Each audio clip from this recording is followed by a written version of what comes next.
IBB T V کی طرف سے ڈاکٹر عرفان بیگ کا سلام قبول کیجئے۔ آج علامہ اقبال کی نظم عنوان ہے انسان۔ یہ نظم علامہ اقبال کے شروع کے کلام کی بانگی طرح کی جو 1905 سے تک کا کلام ہے۔ مختصر سی نظم ہے مگر ظاہر ہے کہ انسان جس کو اللہ تعالیٰ نے اشرف المخلوقات بنایا ہے اس سے متعلق ہے، اور چند اشعار میں علامہ اقبال نے اس پر بڑی گہرائی سے جو ہے اپنے خیالات سامنے لائے ہیں۔ لیکن اس سے پہلے جیسا کہ میں ہمیشہ سے کوشش کرتا ہوں کہ جو عنوان ہو اس کے تحت دوسرے شعراء کے بھی اشعار آپ کے سامنے رکھے جائیں۔ اگرچہ میں نے بہت سے شعراء کے اشعار رکھے تھے لیکن وہ مفہوم کے لحاظ سے اس غزل اس نظم کے سے کچھ بہت ہلکے تھے، لہذا میں نے چند شعری رکھے ہیں۔ یہ جو ہے بہادر شاہ ظفر کا ایک شعر انسان کے بارے میں سنیے کہ بنایا اے ظفر خالق نے کب انسان سے بہتر، بنایا اے ظفر خالق نے کب انسان سے بہتر، ملک کو، دیو کو، جن کو، پری کو، حور و غلما کو۔ اور اسی طرح پھر علامہ اپنا غالب کہتے ہیں بس کہ دشوار ہر ایک کام کا آسان ہونا، آدمی کو بھی میسر نہیں انسان ہونا۔ ناچیز کا ایک شعر ہے کہ آؤ انسان کو کرے معلوم، آؤ اس آدمی کو فرض کرے۔ اب ایک نظر جلدی سے پہلے علامہ اقبال کی نظم جو ہے انسان، اس کو پڑھ لیتے ہیں اور پھر اس کو دیکھیں۔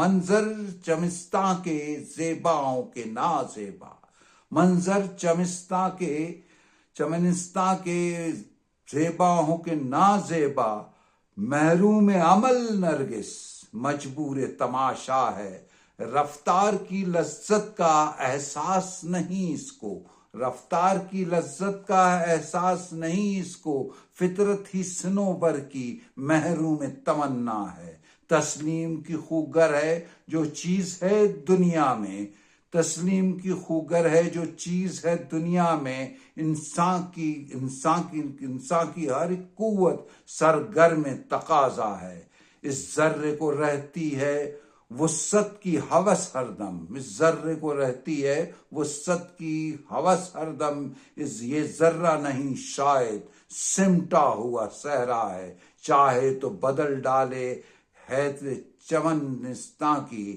یہ ہستی دانا ہے بینا ہے توانا ہے۔ اب اس کے لے کے چلتے ہیں۔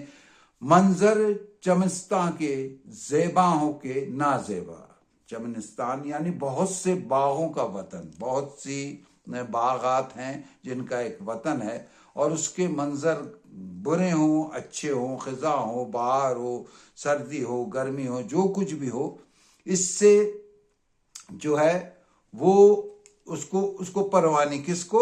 نرگس جب ہم استعمال کرتے ہیں شاعری میں عموماً تو یہ آنکھ کے لیے بھی استعمال ہوتی ہے۔ ہزاروں سال، جیسے ان کا ہی اپنا شعر کا ہزاروں سال نرگس اپنی بے نوری پر ہوتی ہے، چمن بڑی مشکل سے ہوتا ہے، چمن میں دیدہ پیدا، یعنی وہ یہ جو نرگس ہے چمنستان، یہ مجبور ہے، یہ صرف دیکھنے کے لیے مجبور ہے کہ برے منظر ہیں اچھے منظر ہے، کیا ہو رہا ہے کیوں ہو رہا ہے چمنستان میں، یعنی باغوں کے وطن میں، ملک میں، یہ مجبور تماشا ہے، تماشا دیکھتی رہے گی، اس نے خود کچھ نہیں کرنا۔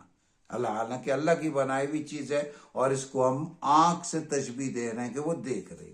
رفتار کی لذت سے احساس نہیں اس کو، رفتار کی لذت سے چلنے کی، آگے بڑھنے کی، قدم اٹھانے کی، ہزاروں لاکھوں میل کا فاصلہ ہو لیکن شروع پہلے قدم سے ہوتا ہے، تو اس میں جو ہے رفتار کی لذت یعنی سفر میں رہنے کی، منزل کی طرف بڑھنے کی، اس کو جو شوق ہے لذت ہے اس سے یہ آشنا نہیں ہے۔ کون؟ فطرت ہی صنوبر کی محروم تمنا ہے، اس کے اندر تمنا ہی نہیں، کھڑا ہوا ہے، درخت ہے بہت خوبصورت ہے لیکن اس کو اللہ تعالیٰ نے جو بنایا بالکل کھڑا رہے گا، وہ کچھ خود نہیں کر سکتا، ہل نہیں سکتا، کوئی کام نہیں کر سکتا۔ اب یہ دوسری مخلوقات ہے، خوگر تسلیم کی خوگر ہے جو چیز ہے دنیا میں، خوگر تسلیم، کسی کو ماننا، اس کا حکم ماننا، اس کو تسلیم کر لینا، خوگر ہے، عادت پڑی ہوئی ہے، وہ ماتحت ہے، اطاعت کرنے کے لیے ہر چیز جو ہے وہ بلا چور کو سوچتی نہیں ہے.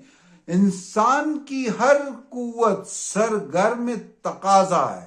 جو بھی قوت ہے، دیکھنے کی قوت ہے، سننے کی قوت ہے، محسوس چھونے کی قوت ہے، ہر چیز جو اللہ پاک نے دی ہے ذہن کی، اس کی وسعت کے اعتبار سے جو اس کو اشرف المخلوقات بنایا ہے، وہ جو ہے وہ تقاضا کرتی ہے سرگرم میں عمل رہنے کا. عمل سے زندگی بنتی ہے، جنت بھی جہنم بھی. یہ خاک کی اپنی فطرت میں نہ نوری ہے نہ ناری ہے. یہ جو ہے خاک کا بنایا ہوا انسان ہے، لیکن کیا ہے؟ افضل ہے. یہ جو ہے مخلوقات میں سب سے افضل ہے. اس ذرے کو رہتی ہے وسعت کی ہوس ہردم. ہے ذرہ خاک کا، لیکن کیا ہے؟ وسعت کی ہوس وہ لالچ جس کا بے کنار، کچھ بھی آ جائے، جتنا بڑھتا جائے وہ اس کی لالچ ختم نہیں ہوتی. اس ذرے کو رہتی ہے وسعت کی ہوس ہردم، پھیلاؤ کی، کشادگی کی، دوری کی. اور یہ ذرہ نہیں شاید سمٹا ہوا صحرا ہے. اب شاعری میں ہم دیکھتے ہیں کہ جو وسعت کی مثال دی جاتی ہے وہ 2 چیزوں سے 3 چیزوں سے، آسمان سے دی جاتی ہے، سمندر سے دی جاتی ہے. صحرا کی وسعت جو ہے وہ ایسی ہے کہ یہ جو سراب نظر آتے ہیں یا جدھر آسمان سے بالکل ہر طرف وہ ایک ہی منظر اور ایک ہی وہ نظر آتا ہے، اور وہاں پر جو ہے جد و جہد سے آدمی آگے بڑھتا ہے. ہمارے عین سلام کا ایک شعر ہے کہ یہ جو صحرا سا نظر آتا ہے، یہ جو دریا سا نظر آتا ہے، صحرا کے اس پار چل کے دیکھیں کہیں دریا ہی نہ ہو. یہ جستجو، یہ تڑپ جو سفر پہ آمادہ رکھتی ہے آپ کو. تو یہ سمٹا ہوا صحرا، اتنی وسعت ہے، چاہے تو بدل ڈالے ہے تے چمنستان کی حیت کو، اس کی صورت کو، اس کے جو بناوٹ ہے، اس کا وہ اس کو بھی تبدیل کرنے کی، یعنی جو ایسا وطن جس میں باغ ہے بہت سے، اس کو بھی یہ چاہے تو وہ تبدیل کر دے. یہ ہستی دانا ہے، ہستی موجود رہنا. ہستی دانا ہے، سمجھدار ہے، عقل رکھتا ہے، بینا ہے، توانا ہے. یہی اس کے اندر طاقت بھی ہے. یہ بینا بھی ہے، دیکھ بھی سکتا ہے، اور دانا بھی ہے، عقل بھی رکھ سکتا ہے. لہٰذا یہ اشرف المخلوقات ہے. اور اسی لیے جو ہے علامہ اقبال کے ایک اور شعر ہے جو انسان کے بارے میں کہ خرد بندوں سے کیا پوچھوں کہ میری ابتدا کیا ہے، کہ میں سوچ میں رہتا ہوں میری انتہا کیا ہے. عرفان احمد بیگ کو اجازت دیجیے، آج کچھ لمبا ہو گیا ویلاگ، لیکن نظمی ایسی اچھی تھی، ہمارے اپنے بارے میں تھی، انسان ہے ہم. تو اجازت دیجیے. اللہ